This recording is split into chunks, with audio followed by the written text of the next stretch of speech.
Hello mga ka-farmers! At dahil nga hindi okay ang aking pakiramdam, nahawahan ako ni partner Benny, nalipat sa akin ang sakit niya. Kaya hindi ako magana kumain. At ang naisip ko nga lang na gusto kong kainin ay sinigang na baboy. Kaya sumama nga ako sa kanya sa pagsusuga ng mga kalabaw at dumaan na kami sa garden upang bumili kami ng baboy kay Bok. Bumili nga ako ng liempo at tumaan ako kay Grace upang humingi ng gulay. Shout out Miss Grace of Grace Store sa Garden Village. Doon po kayo bumili ng mga gulay, isda, ng mga manok at kung ano-ano pang kailangan ninyo sa inyong mga pang-ulam.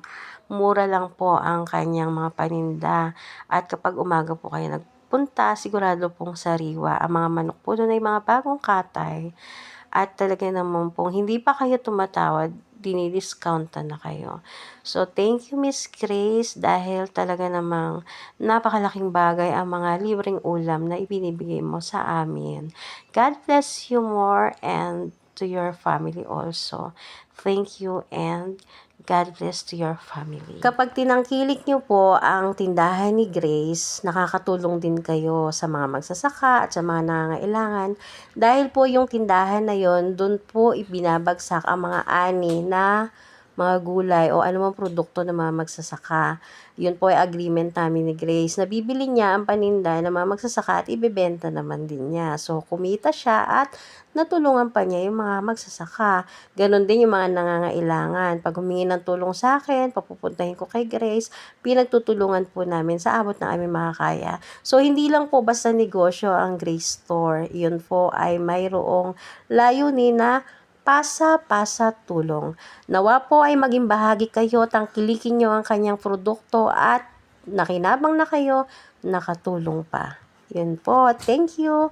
At dahil nga ako'y nagugutom na, eto na nga at nagready na ako ng masarap na sinigang dahil ito ang aking iniisip kahapon pa. Ang ginamit ko dyan sa sinigang na yan, yung bunga talaga ng sampalok. Kasi masarap yun at medyo maanghang. Ayan nga at ako ay pinawisan at pagkakain ko magaan ang aking pakiramdam.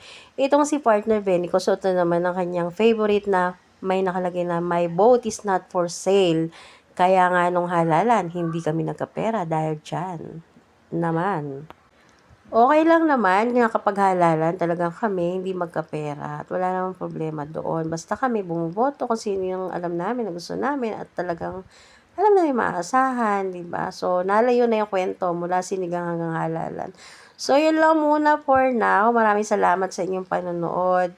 Nawa po'y huwag kayong maging human CCTV. I-heart nyo po, i-share, at mag-comment po kayo para po umasenso naman ang aking mga vlog. Thank you po at God bless sa inyong lahat. Hanggang sa muli. Bye-bye!